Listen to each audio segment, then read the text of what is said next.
اور یہ جو نعرے ہیں نا کہ اسلام میں فرقے نہیں ہیں، یہ ویسے ہی قرآن و سنت کی روشنی میں غلط ہیں. اسلام میں 73 فرقے ہیں، حدیث میں آتا ہے میری امت 73 فرقوں میں ڈیوائڈ ہوگی، جن میں ایک جنتی ہوگا اور 72 جہنمی ہوں گے. تو وہ ایک جنتی بھی تو فرقہ ہی ہوگا نا. جس نے عمل نہیں کرنا ہوتا نا، وہ یہ کہہ کے جان چھڑاتا ہے کہ میرا کوئی فرقہ نہیں ہے، تاکہ وہ بے پیندے کے لوٹے کی طرح لڑکتا رہے، کبھی ادھر کبھی ادھر، کیونکہ عمل تو کرنا نہیں ہے اس نے.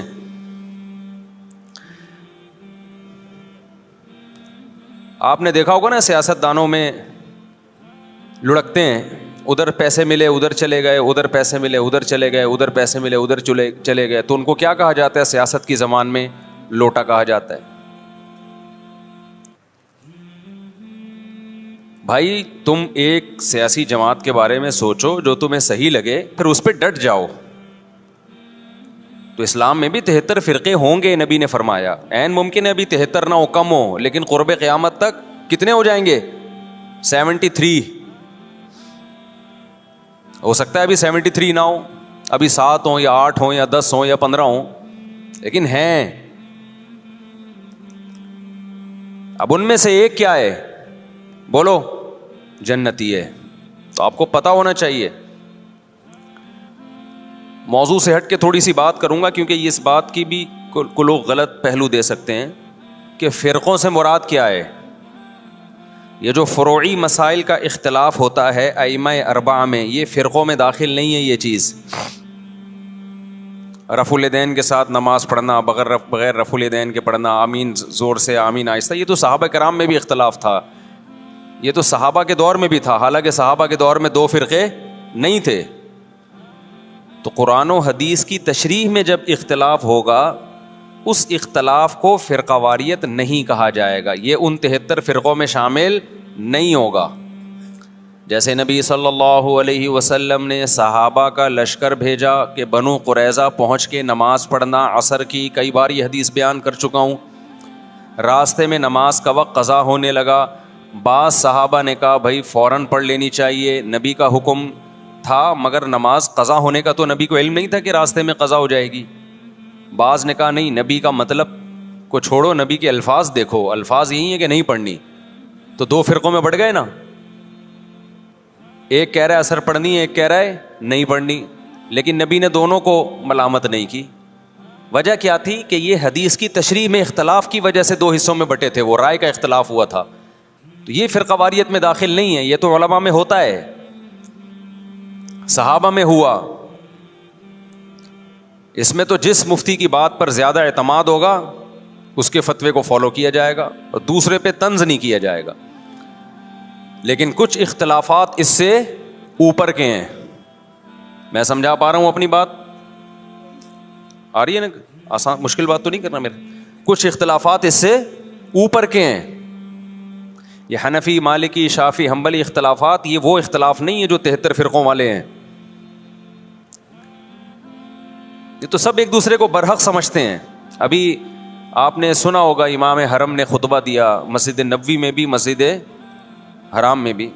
میں 4 ائمہ کا تذکرہ کیا، ابو حنیفہ، مالک، شافعی، احمد بن حنبل، ان کا کہ ان کے فالوورز جو اس خطبے کا میں مفہوم بیان کر رہا ہوں کہ ہم نے قرآن و سنت کو ان کی رہنمائی میں سمجھنا ہے. بہت اچھا خطبہ تھا، اس کا مفہوم میں خلاصہ پیش کر رہا ہوں.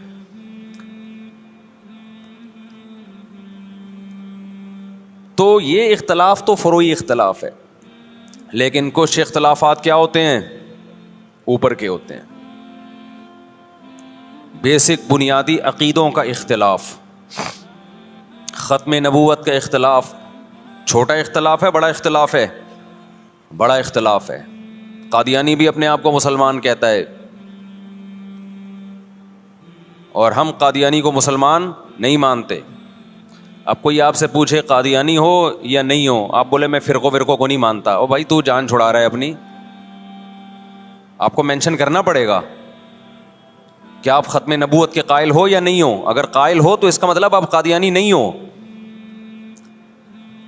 معتزلہ ایک فرقہ تھا اسلام میں، اس کی کچھ باقیات ابھی بھی ہیں.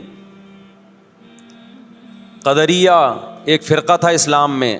خوارج ایک فرقہ تھا اسلام میں. بہت سے فرقے تو ہوئے، بنے اور تحلیل ہو گئے، اپنی اصل فارم میں رہے نہیں. کچھ لوگوں نے تقدیر کا انکار کیا. اسلام میں ایسے فرقے بھی پیدا ہوئے. اب تقدیر کا جو انکار کیا انہوں نے, یہ چھوٹا اختلاف تھا یا بڑا اختلاف تھا؟ بولو, بولنا پڑے گا آپ لوگوں کو پلیز. یہ بڑا اختلاف تھا, کیونکہ تقدیر کا عقیدہ تواتر سے ثابت ہے, تواتر سے. اس کا انکار انسان کو گمراہ بنا دیتا ہے, اسلام نہیں مانتا ایسے شخص کو. کچھ لوگوں نے زکوٰۃ کا انکار کیا ابو بکر کے دور میں رضی اللہ عنہ. یہ چھوٹا اختلاف تھا, بڑا اختلاف تھا؟ بڑا اختلاف. ایک فرقہ وجود میں آیا, حضرت ابو بکر نے تلوار اٹھا کے ان کے خلاف جہاد کیا. جبریہ ایک فرقہ تھا, انہوں نے کہا کہ ہم مجبور ہیں, ہم جو عمل کرتے ہیں اپنے اختیار سے نہیں کرتے, گن پوائنٹ پہ اللہ ہم سے کرواتا ہے, چاہے نیکی ہو چاہے برائی ہو, ہمارے ارادے کا کوئی دخل نہیں ہے. جبکہ اسلام کیا کہتا ہے؟ فمن شاء فلیؤمن ومن شاء فلیکفر. تم اپنے اختیار سے نیکی بھی کرتے ہو, اپنے اختیار سے گناہ بھی کرتے ہو.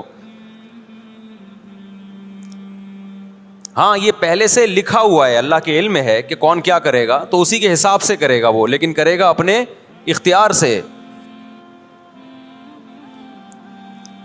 تو یہ بھی ایک فرقہ وجود میں آیا. ایک فرقہ وجود میں آیا جس نے کہا کہ ہم قیامت کے دن بھی ان آنکھوں سے اللہ کا دیدار نہیں کر سکتے.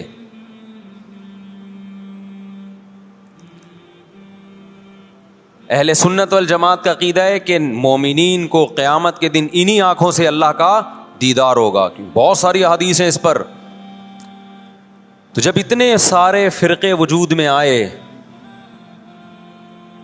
یہ نبی کے دور میں نہیں تھے لیکن صحابہ کے دور میں پیدا ہونا شروع ہو گئے, پھر تابعین, اور اب تک بنتے چلے جا رہے ہیں. اور جو شخص اٹھ کے بات کرتا ہے کہ میں فرقہ واریت کو ختم کرنے کے لیے آیا ہوں, میرا کوئی فرقہ نہیں ہے, تو سمجھ لو بغیر نام کے ایک نیا فرقہ وجود میں آ رہا ہے. کیونکہ جو اہل حق فرقہ ہے وہ تو ہمیشہ سے ہے, آپ کو اس کے اندر اپنے آپ کو شامل کرنا پڑے گا. نئی چیز مارکیٹ میں لاؤ گے تو حدیث میں آتا ہے میری امت گمراہی پہ جمع نہیں ہو سکتی. آپ جب نیا فرقہ لانچ کر رہے ہیں اور تمام فرقوں کو غلط قرار دے رہے ہیں, تو آپ بزبان حال یہ کہہ رہے ہیں کہ پوری امت گمراہی پہ جمع ہو گئی تھی. جبکہ نبی نے فرمایا ایک ہمیشہ کیا رہے گا, ہر دور میں ایک فرقہ برحق رہے گا, وہ جنتی, وہ ہمیشہ رہے گا, وہ کبھی ختم نہیں ہوگا. تو آپ کو چاہیے یہ تھا کہ جب آپ نئی چیز مارکیٹ میں لائے تو آپ کو کہنا چاہیے تھا میں صحیح والے فرقے کو فالو کر رہا ہوں جو یہ ہے, دلائل سے اس کو ثابت کرتے. جب آپ نے سب کو غلط قرار دے دیا تو اس کا مطلب آپ خود غلط ہیں, پھر آپ خود ایک نئی چیز لا رہے ہو مارکیٹ میں. اب یہاں سے آپ لوگ کی سمجھ میں آنا ختم. یہ بات سمجھا کے بھائی تھک گئے ہم یار, اب مان لو. تو فرقوں کی یہ جو باتیں کر رہے ہیں نا, زیادہ تر ہمارا کوئی فرقہ کسی فرقے ٹوپی ڈرامہ ہے بھائی. تو کتنے سارے فرقے پیدا ہونا شروع ہو گئے. خوارج پیدا ہوئے جنہوں نے حضرت عثمان کو قتل کر دیا. خوارج کیا تھے کہ امیر کی اطاعت نہ کرنا اور باتیں یہ کرنا کہ ہم سسٹم تبدیل کرنا چاہتے ہیں, ہم برائی کو برداشت نہیں کر سکتے, ہم غلط چیز کو برداشت نہیں کر سکتے. تو حضرت عثمان پہ انہوں نے اعتراضات کرنا شروع کیا, آپ کا یہ کام غلط, یہ کام غلط. جو مخلص صحابہ تھے انہوں نے اگر حضرت عثمان سے اختلاف کیا ادب کے دائرے میں, مشہور حدیث ہے حضرت زید ابن حارثہ رضی اللہ عنہ سے لوگوں نے کہا کہ حضرت عثمان کی بعض پالیسیوں پہ ہمیں اعتراض ہے, آپ ان کو نصیحت کیوں نہیں کرتے؟ تو انہوں نے کہا میں تمہارے سامنے تھوڑی نصیحت کروں گا, وہ امیر ہیں, میں نے اگر ان کو سمجھانا ہوگا عزت کے ساتھ بند کمرے میں ان سے بات کروں گا, تمہیں خوش کرنے کے لیے تھوڑی کروں گا میں. تو یہ وہ لوگ تھے کہ جن کو امیر سے اگر اتفاق ہوتا, امیر سے اگر کسی بات پہ اختلاف ہوتا تو یہ شورش برپا نہیں کرتے, فتنہ نہیں پھیلاتے. اور جو فتنہ پرست ہوتے ہیں وہ لوگوں میں جا کے حکومت کے خلاف بغاوت کی ترغیبیں دے رہے ہوتے ہیں, اٹھو تلوار سے ان کو سیدھا کرو. تو تلوار تو نہیں چلتی, اس تلوار سے فائدہ تو نہیں ہوتا. اس تلوار سے کیا ہوتا ہے, مسلمان آپس میں لڑ پڑتے ہیں, امن خراب ہوتا ہے. نبی صلی اللہ علیہ وسلم نے ارشاد فرمایا خوارج کے بارے میں, یہ ایک ایسا فرقہ ہے, فرمایا ان میں ان کی عبادت ایسی ہوگی کہ تم ان کی عبادت کو دیکھ کر اپنی عبادت کو کم سمجھو گے. نیک اتنے ہوں گے دیکھنے میں. اور آپ صلی اللہ علیہ وسلم نے فرمایا ان کی تلوار ہمیشہ مسلمان کے خلاف اٹھے گی. بت پرست اور غیر مسلم ان سے محفوظ ہوں گے. آج دیکھ لو بغاوت کے نام پہ, اسلامی ریاست کے تحریکوں کے نام پہ مسلم ملکوں کو ہی تباہ کیا جا رہا ہے, مسلمان کو ہی قتل کیا جا رہا ہے. یہ کہتے ہیں پاکستان میں سسٹم تبدیل کرو. سسٹم ہم بھی چاہتے ہیں تبدیل ہو پاکستان میں, لیکن آئین کے تحت, تمیز کے دائرے میں, تلوار چلا کے نہیں. کہتے ہیں نہیں ہم نے تلوار چلانی ہے, ہم نے الٹ دینا ہے. تو پھر جاؤ بھائی غیر مسلم ملک کو الٹو نا پہلے جا کے. وہاں پتہ ہے یہ تقریر کی بھی تو فوراً اندر ہو جائیں گے. سارا خون خرابہ مسلمان ملکوں میں ہی کرنا ہے تاکہ اور ہم کمزور ہو جائیں. مجھے بہت لوگ کہتے ہیں مفتی صاحب آپ سسٹم کی تبدیلی کی بات کیوں نہیں کرتے. میں کہتا ہوں بھائی سسٹم کی تبدیلی کی ہم بات کرتے ہیں, لیکن وہ جو گراؤنڈ ریئلٹی کے مطابق ہو, جو سوٹیبل ہو. ورنہ مبہم نعرے لگا دینا کہ نظام بدل دو, خلافت قائم کر دو, سسٹم چینج کر دو, ایسے مبہم نعرے لگا کے نوجوان طبقے کو آپ اندھیری گلی میں بند کر دیں, یہ بہت آسان ہے. ایسا جنازہ جس کو پتہ ہی نہیں کہ دفنانا کہاں ہے ہم نے. تو باتیں کرنے پر گورنمنٹ کی طرف سے کوئی پابندی نہیں ہے, باتیں آپ بہت بڑی بڑی کریں. جو علماء سسٹم تبدیل کرنے کی کوشش میں لگے ہوئے ہیں نا, وہ باتیں کیے بغیر لگے ہوئے ہیں. اور جنہوں نے نہیں کرنا ہوتا وہ بار بار یہ نعرہ کیش کراتے ہیں سسٹم چینج کرو, سسٹم. یہ ملا لوگ مسجدوں میں بند ہو کے بیٹھ گئے ہیں, یہ مدرسوں میں بند ہو کے بیٹھ گئے ہیں, یہ تسبیحیں ہاتھ میں لے کے بیٹھ گئے ہیں. آج کل ہر آدمی اٹھ کے نا ملا لوگوں کو اس طرح سے برا بلا کہہ رہا ہے. یہ ملا لوگ کچھ بھی نہیں کرتے, یہ مدرسوں میں بند ہو کے بیٹھ گئے, یہ دم درود کر رہے ہیں. بات کرو سسٹم کی تبدیلی کی. تو آپ کون سا سسٹم تبدیل کر رہے ہو بھائی؟ آپ بھی تو باتیں پھینک رہے ہو. اور جن ملا لوگوں کو آپ کہتے ہو نا یہ مدرسوں میں بند ہو کے بیٹھ گئے, کبھی آؤ ہم مدرسوں کی سیر کراتے ہیں آپ کو, تو پتہ چلے گا وہ سسٹم کی چینجنگ کے لیے کتنے مؤثر اقدام کر رہے ہیں. اور اب تک جو پاکستان میں اسلام بچا ہوا ہے وہ بھی انہی کی محنت کی وجہ سے بچا ہوا ہے. خالی پیلی کے دعوے, بس باتیں. ایک تو آج کے دور میں جس نے مشہور ہونا وہ مولویوں کو برا بلا کہنا شروع کرتے, اس کا منجن دبا کے بکتا ہے مارکیٹ میں. یہ سارے مولوی ایسے, سارے مولوی ایسے. لوگ کہتے ہیں ایک مسیحا آ گیا ہے بھائی, سب کو غلط کہہ دیا, اب یہ ہے صحیح. لیکن ان تلوں میں تیل ہوتا نہیں ہے, باتیں ہوتی ہیں باتیں. تو میں فرقوں کی بات کر رہا تھا محرم کے حوالے سے کہ آپ کو یہ مینشن کرنا پڑے گا آپ کدھر کے ہو, ادھر ہو یا ادھر ہو. تو میں عرض کر رہا تھا کہ اسلام میں بہت سارے فرقے پیدا ہوئے. ایک فرقہ پیدا ہوا جس نے کہا کہ قیامت کے دن ہم اللہ کا دیدار نہیں کر سکتے. تو ان تمام فرقوں میں صحیح کون ہے غلط کون ہے, اس کے لیے جو اہل حق لوگ تھے انہوں نے ایک معیار قرار دیا کہ یہ عقیدے جن کے ہوں گے تو ہم اس کو فرقہ ناجیہ سمجھیں گے, وہ فرقہ جو نجات پانے والا ہے. اور جن کے یہ عقیدے نہیں ہیں ہم ان کے بارے میں یقینی نہیں کہہ سکتے کہ قیامت کے دن ان کی نجات ہو جائے گی. وہ اللہ کی مرضی ان کو بخشتا ہے کہ نہیں بخشتا. اب آپ کہہ سکتے ہیں بھائی یہ علماء کیسے ٹھیکیدار بن گئے کہ بتائیں کہ یہ والا فرقہ جنتی ہے, باقی کیا ہیں, باقیوں کی کوئی گارنٹی نہیں ہے.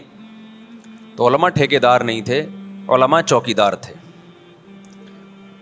انہوں نے چوکیداری کی کہ قرآن و سنت کی روشنی میں غلط چیز کو اسلام کی طرف منسوب نہ ہونے دو. انہوں نے دیکھا کہ نبی صلی اللہ علیہ وسلم نے اس بارے میں ہمیں کیا ہدایات دی ہیں کہ جب فرقے اتنے سارے بن جائیں گے کون صحیح ہوگا کون غلط, تو خود پیغمبر ہی سے صحابہ نے پوچھا ہوگا نا. تو ہم اس حدیث پہ دیکھتے ہیں, معیار یہ بنایا. یہاں تک بس آ گئی, یہ بہت امپورٹنٹ بیان ہے, اس کو ہلکا نہ سمجھیں آپ لوگ. پھینکتا رہتا نا میں یہاں بیٹھ کے, آپ واہ واہ کرتے رہتے, واہ واہ واہ واہ, میرا کوئی فرقہ نہیں ہے, میرا کوئی فرقہ نہیں ہے, میں قرآن حدیث کی بات مانتا ہوں. تو قرآن حدیث کا لیبل تو ہر آدمی لگا رہا ہے. جس کے پاس بیٹھ جاؤ قرآنی آیات اور حدیث پڑھے گا اور اپنی مرضی کی تشریح کرنا شروع کر دے گا اس کی. جناب پروفیسر غامدی صاحب بھی قرآن حدیث کی بات کرتے ہیں, رجم کا انکار کرتے ہیں. وہ کہتے ہیں کہ کل آپ کا امتحان ہے تو آج رمضان کا روزہ چھوڑ سکتے ہیں. یہ دعویٰ وہ قرآن حدیث کی روشنی میں کرتے ہیں. آئی بات سمجھ میں؟ جب ان سے کہا جائے قرآن تو کہہ رہا ہے کہ سفر میں آپ نہ چھوڑ سکتے ہو روزہ، اور بیماری میں، پیپر نہ سفر ہے نہ بیماری ہے، تو وہ اجتہاد کرتے ہیں کہ دیکھو سفر میں روزہ چھوڑنے کی اجازت ہے، چونکہ مشقت ہوتی ہے نا، ٹینشن ہوتی ہے، پریشانی ہوتی ہے، تو امتحان میں بھی پریشانی ہے، قوم کا مستقبل داؤ پہ لگ جائے گا، لگا دیا نا قرآن و حدیث کی روشنی میں۔ پھر ان سے جب سوال پوچھا جائے کہ اچھا جی اگر سفر میں روزہ چھوڑنا ٹینشن کی وجہ سے، ہم تو کہتے ہیں چاروں ائمہ کا اجماع ٹینشن وجہ نہیں ہے، سفر ہی وجہ ہے، چاہے ٹینشن نہ بھی ہو، لیکن اگر اس کی ریزن ٹینشن ہے تو جس سفر میں پھر ٹینشن نہ ہو، آرام دہ سفر ہو، اس میں روزہ چھوڑنے کی اجازت نہیں ہونی چاہیے۔ یہاں آگے وہ ڈنڈی مارے جاتے ہیں کہ نہیں جی پھر بھی روزہ آپ چھوڑ سکتے ہو سفر میں۔ بھائی سفر میں آپ نماز کو مختصر کرو گے، 4 کی 2 پڑھو گے، چاہے ٹینشن ہو یا نہ ہو، تو سفر پہ مدار ہے، ٹینشن پہ نہیں ہے۔ حامدی صاحب کہتے ہیں ٹینشن پہ مدار ہے، لہذا امتحان میں بھی ٹینشن ہے، چھوڑ دو آپ روزہ۔ تو بھائی اگر ٹینشن پہ مدار ہے تو سفر میں اگر آپ سہولت سے سفر کر رہے ہو تو پھر 4 کی 2 کی اجازت نہیں ہونی، پھر پوری 4 ہونی چاہیے۔ تو یہ اصول فقہ ہے جو جناب غامدی صاحب نے نہیں پڑھا۔ اصول فقہ میں یہ چیزیں پڑھائی جاتی ہیں کہ کون سی دلیل کدھر فٹ کرنے کی ہے، تاکہ مغالطہ نہ ہو۔ یہ علماء پڑھتے ہیں، یہ آج کل جو اسکالرز آ رہے ہیں وہ نہیں پڑھتے، لہذا وہ فیصلہ بھی نہیں کر سکتے کہ قرآن کی کون سی آیت کدھر فٹ ہو سکتی ہے کدھر نہیں ہو سکتی۔ سمجھتے ہو کہ نہیں سمجھتے ہو؟ تو اب 73 فرقے جہنم میں، 72 جہنم میں، 1 جنت میں، تو وہ ایک بھی فرقہ ہی ہوگا نا، یا یہ کہنا کہ اسلام میں کوئی فرقہ ہی نہیں ہے؟ تو وہ ایک کون سا؟ نبی صلی اللہ علیہ وسلم سے صحابہ نے پوچھا کون سا جنت میں جائے گا؟ آپ نے فرمایا ما انا علیہ و اصحابی۔ نام نہیں لیا کہ دیوبندی، بریلوی، اہل حدیث، شیعہ، سنی، رافضی، خوارج، کچھ نام نہیں لیا آپ نے، ورنہ سب وہ نام رکھ لیتے۔ تو آپ نے فرمایا ما انا علیہ و اصحابی، آپ نے علامت بتائی کہ جس پر میں اور میرے صحابہ۔ اس حدیث نے دودھ کا دودھ اور پانی کا پانی کر دیا۔